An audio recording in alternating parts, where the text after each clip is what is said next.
고린도전서 15장 57절 58절 말씀을 제가 봉독하겠습니다. 우리 주 예수 그리스도로 말미암아 우리에게 승리를 주시는 하나님께 감사하노니, 그러므로 사랑하는 형제들아, 견실함이 흔들리지 말고 항상 주의 일에 더욱 힘쓰는 자들이 되라. 이는 너희 수고가 주 안에서 헛되지 않은 줄 알미라. 아멘.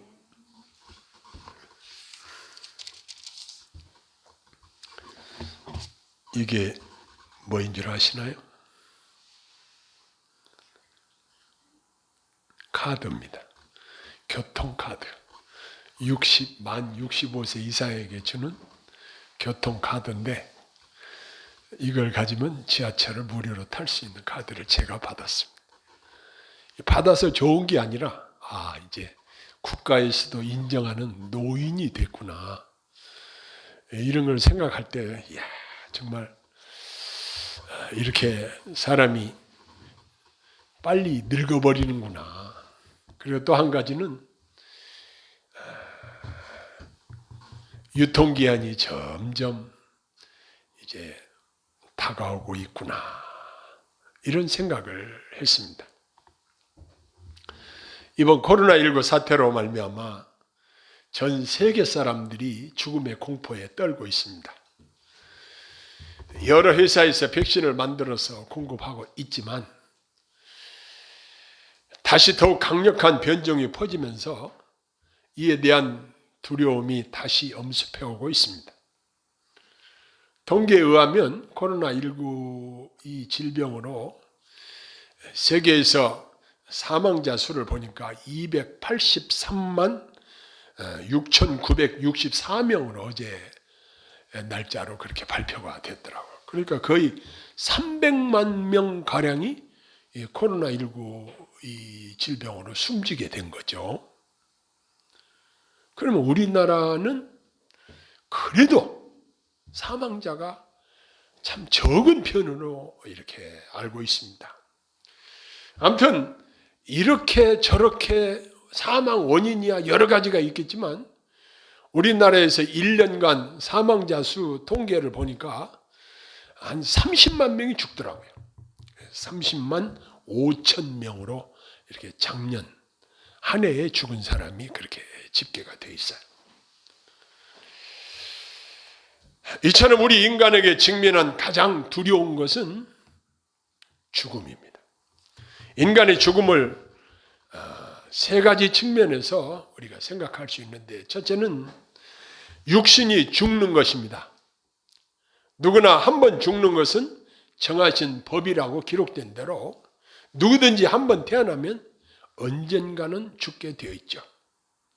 두 번째는 영적 죽음의 상태로 하나님을 모르고 하나님과 교통이 단절된 상태로서 이런 사람은 영적으로 죽었다. 그렇죠. 우리가 그렇게 기도할 때도 허물과 죄로 죽었던 우리를 살려주시고 이렇게 기도하죠. 또 세 번째는 영원한 멸망이 있습니다. 그것은 영원한 지옥 형벌입니다. 결국 죄인인 인간들이 죄값으로 말미암아 영원한 형벌을 받아야만 되게 되어 있습니다. 이렇게 불쌍한 인간들을 사랑하시고 구원하시기 위해서 성경대로 그리스도께서 우리 죄를 위하여 죽으셨다. 고린도전서 15장 3절에 그렇게 말씀하시고, 그리고 장사지는 바 되셨다가 성경대로 사흘 만에 다시 살아나셨다. 그랬습니다. 여기 보면 중요한 한 단어가 있는데 성경대로라는 것입니다. 예수님이 즉흥적으로 죽으시고 즉흥적으로 부활하신 것이 아니라 하나님께서 미리미리 계획하셨고, 예수님의 고난당하심과 죽으심 또 부활하심에 대해서 하나님의 선지자들을 통해서 미리 예고하신 대로, 그래서 기록된 성경 말씀대로 예수님께서 십자가에 죽으시고 우리를 죄를 대속하시고 그리고 3일 만에 다시 살아나신 것도 역시 성경대로 살아나셨다는 것입니다. 자, 그런데 이 복음을 굳게 지키고 헛되이 믿지 아니하면 구원을 받으리라, 이렇게 기록하고 있습니다. 이 기쁜 소식을 전하면 듣는 자들이 믿음으로 화합하여 예수님을 구주로 영접하면 구원을 얻게 된다는 사실입니다. 여기에 어떤 군더더기도 붙일 필요가 없는 것입니다. 이 복음을 전하는 것이 교회의 사명이요, 우리 성도님들 개개인들에게 주신 복된 사명인 것입니다. 이처럼 예수님의 죽으심과 부활은 사람들이 지어낸 옛날 이야기가 아니라 중요한 역사적인 사건으로 우리 기독교에 있어서 핵심적으로 중요한 사건을 말하라 하면 예수님이 부활하신 사건입니다. 우리 기독교의 최대 명절이 부활주일이라고 우리는 당당하게 사람들에게 자랑하는 것입니다. 진실하게 믿는 모든 성도님들에게는 예수님이 부활하신 것처럼 나도 부활한다는 산 소망 가운데 우리가 살고 있는 것입니다. 그런데 이 부활에 대한 이 이야기, 사람들이 이성적으로 생각할 때 이처럼 황당하고 믿기 어려운 이야기가 어디에 있겠습니까? 보통 사람들이 죽으면 의사가 진단을 해서 사망 진단서를 써줍니다. 그 사망 진단서가 있어야 장례식장에서 모든 절차를 행할 수 있습니다. 그래서 의사가 이 사람 죽었다 하고 진단을 내리면 이제 장례식장 냉동 창고로 들어갑니다. 그런데 죽은 사람이 다시 살아났다? 3일 만에 살아났다? 잠깐 기절했다가 일어난 것도 아니고 살아났다.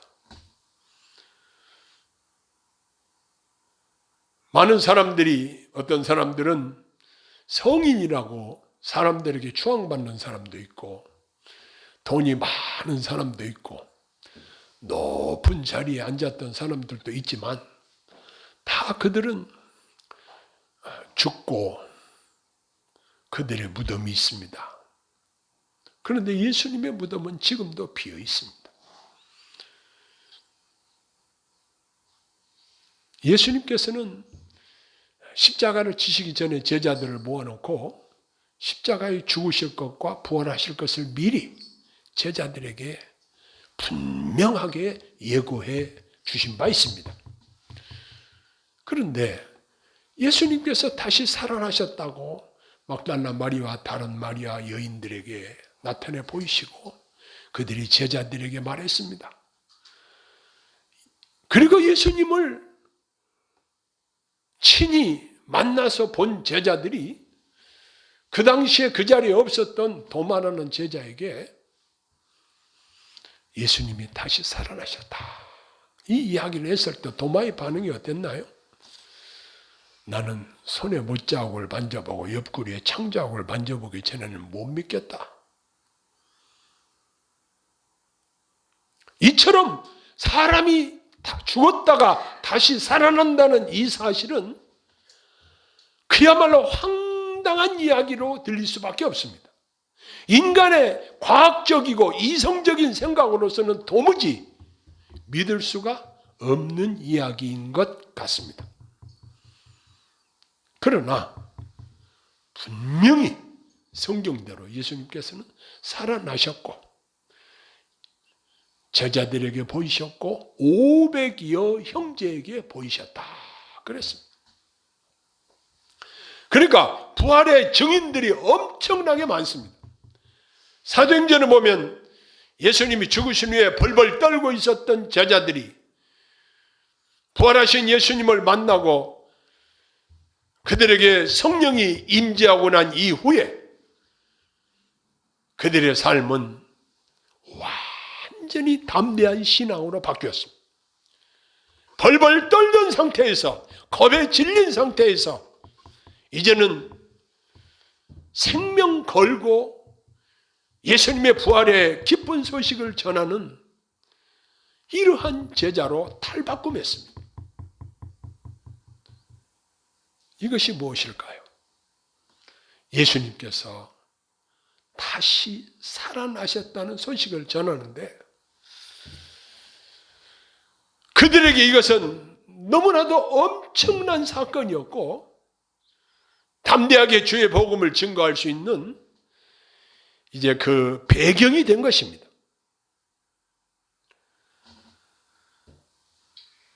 사도 바울이 전도할 당시에 어떤 사람들은 죽은 자 가운데서 부활이 없다, 이렇게 부활을 부정하는 사람들이 있었다고 합니다.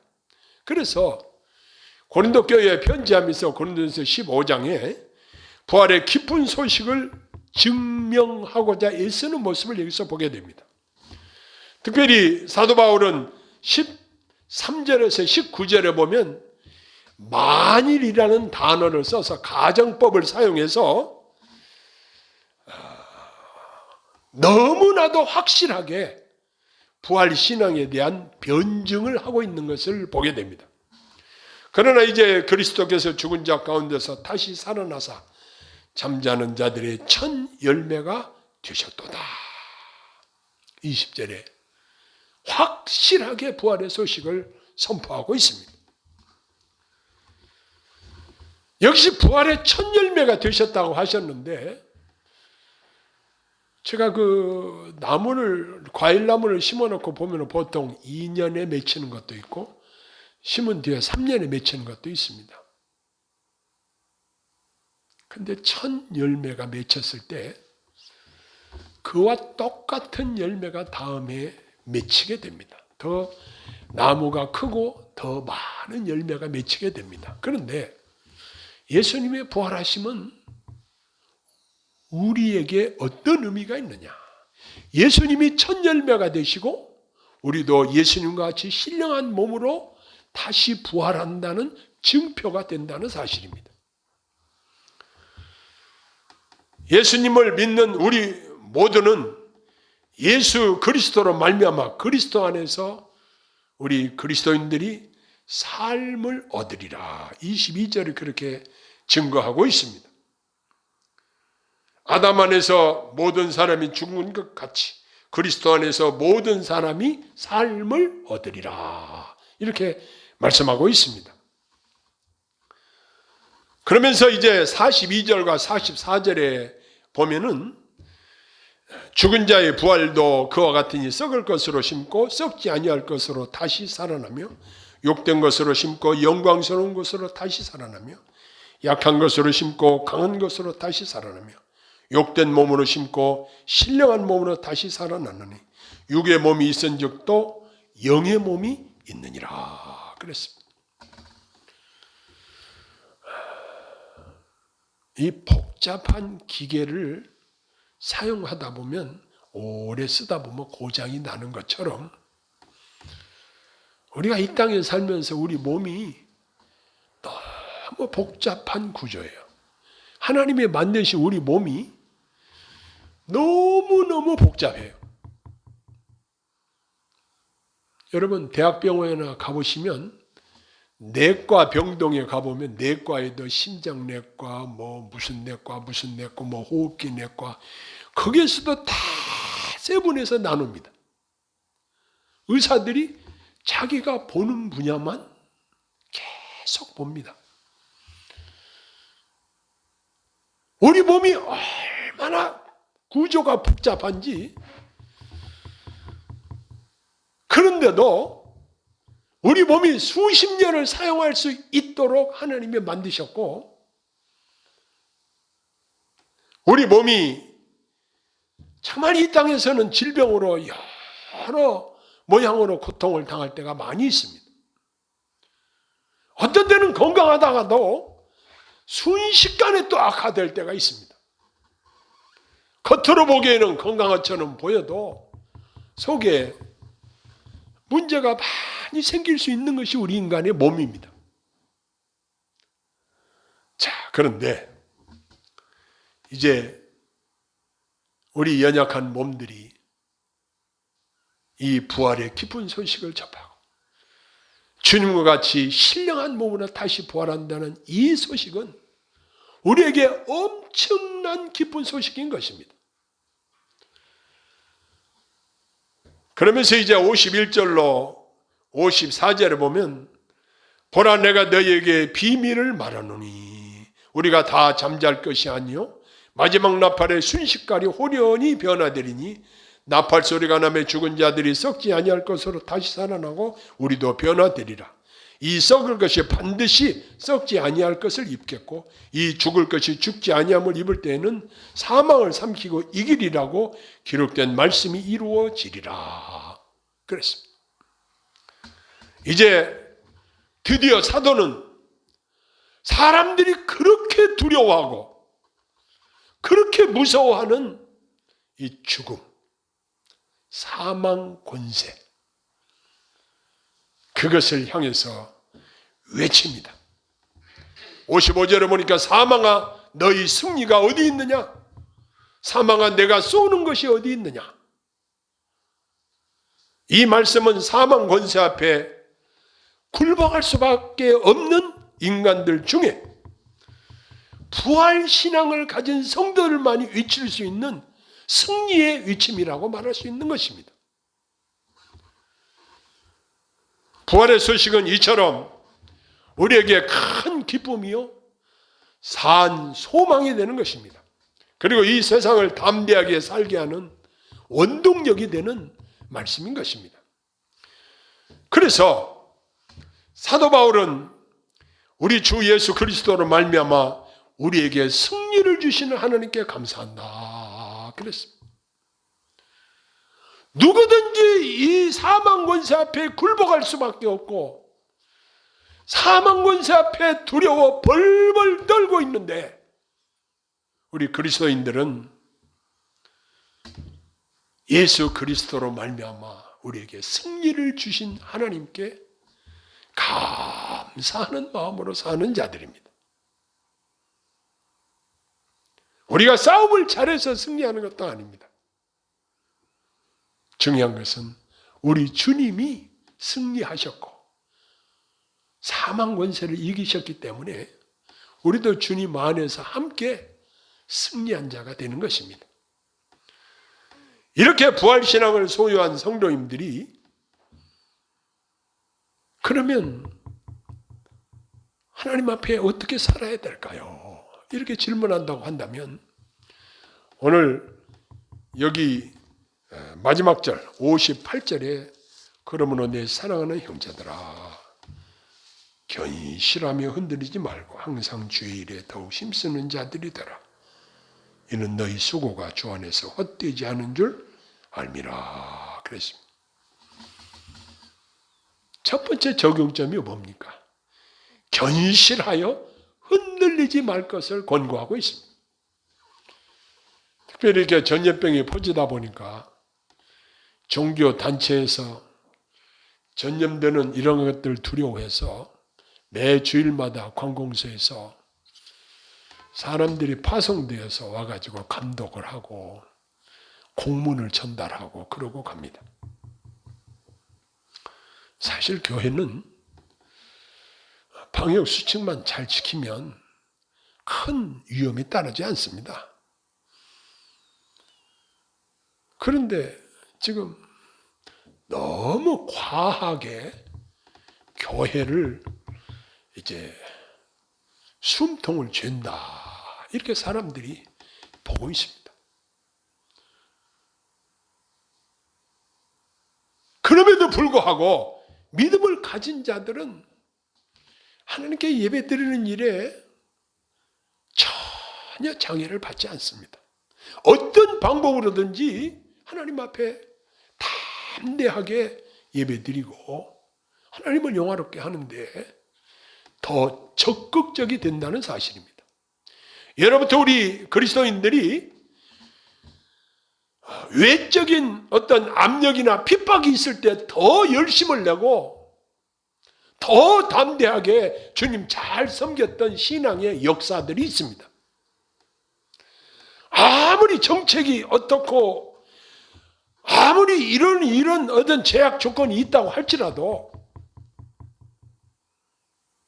부활 신앙을 가진 성도님들은 더욱 담대하게 주님께 영광 돌리고 주님을 섬길 수 있는, 여기 기록된 대로 견실하여 흔들리지 않고 변함없이 주님을 섬기는 이러한 자들이 되어지는 것입니다. 그 다음에 항상 주의 일에 힘쓰는 자들이 되라, 이렇게 말씀하셨습니다. 우리가 이 땅에서 우리 내 육신의 어떤 요구를 채워주기 위해서 여러 가지로 열심히 활동하고 있습니다.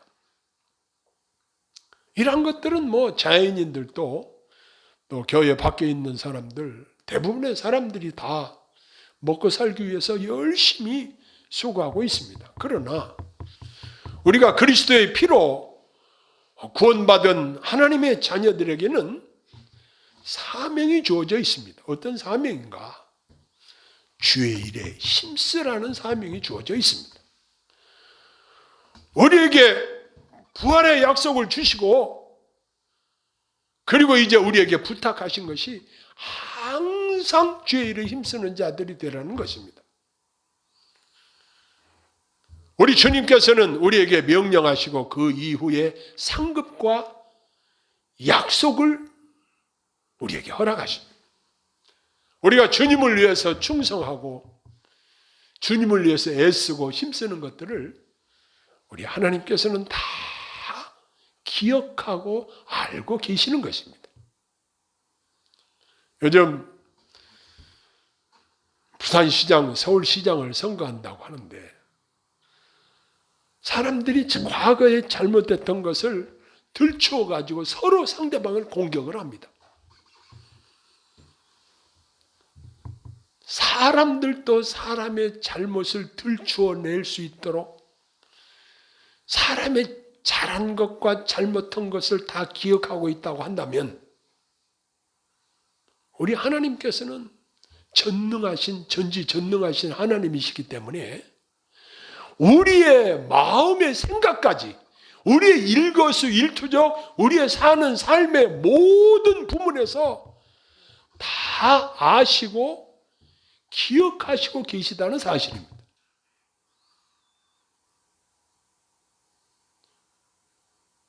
저 통영에 계신 제 아는 목사님 사모님이 제가 삼번동에서 목회할 때 거기 우리 집에 오셔서 제 아내에게 하나님의 상급이 클 것이라는 이야기를, 예언적인 이야기를 하는 것을 들었습니다. 이것은 어느 특정인에게만 허락된 것이 아니라 주의 일에 힘쓰는 주의 백성들에게 주님이 상급을 준비하고 우리에게 허락하신다는 사실입니다. 그러므로 부활신앙을 가진 자들은 이 땅에 사는 것만 관심을 가지고 있는 것이 아니라 이제는 어떻게 하면 내가 주의 일에 힘쓰며 주님을 잘 섬기며 살 수 있을까? 여기에 초점을 맞추고 사는 것입니다. 그런데 우리 눈에 보이지도 않는 주님을 어떻게 섬길 것인가? 우리 성도 개개인들이 다 주님의 분신들입니다. 주님과 한 몸 된 자들입니다. 지극히 작은 자 하나에게 한 것이 곧 내게 한 것이라, 이렇게 성경이 증거하고 있습니다. 내가 목마를 때 마실 것을 주었고, 벗었을 때 입을 것을 주었고, 갇혔을 때 와서 돌아보았고, 우리 주님께서는 다 우리의 선행을 기억하고 상급으로 갚아 주신다는 사실입니다. 그래서 우리 수고가 주 안에서 헛되지 않은 줄 알아야 한다는 것입니다. 사람이 어떤 일을 열심히 하는데 결국은 다 헛된 것으로 돌아가는 경우가 있습니다. 그러나 우리의 수고가, 주님의 일에 힘쓰는 우리의 수고가 결코 헛되지 않다는 사실입니다. 그러므로 하나님의 상급을 바라보면서 주의 일에 힘쓰는 자들에게 하나님의 상이 기다리고 있다는 사실을 염두에 두어야 할 것입니다. 부활하신 예수님이 베드로 사도를 만나서 확인하고 부탁하신 말씀을 다시 한번 기억하십시다. 내가 이 사람들보다 나를 더 사랑하느냐? 주님 사랑하는 마음으로 그 사랑을, 내가 받은 바 사랑을 실천하면서 지금도 살아계셔서 영으로 우리와 동행하시고 우리를 붙드시고 인도하시는 그 주님과 동행하며 주의 일에 힘쓰는 저와 여러분들이 되셔서 장차 하나님 앞에 섰을 때 잘했다, 착하고 충성된 종아, 칭찬과 상급이 있기를 소원합니다. 기도하겠습니다. 하나님 아버지, 오늘 부활주의를 맞이해서 주님 부활하셔서 우리의 부활의 첫 열매가 되셔서 부활의 산 소망 가운데 살게 하신 이 사실을 상고했습니다. 하나님께서 우리 마음속에 견고하며 흔들리지 않도록 우리 믿음을 든든히 세워주시고 항상 주의 일에 힘쓰는 자들이 되어서 하나님 앞에 큰 상급을 받는 귀한 은혜가 우리 모두에게 있게 하여 주옵소서. 예수님 이름으로 간절히 기도하옵나이다. 아멘.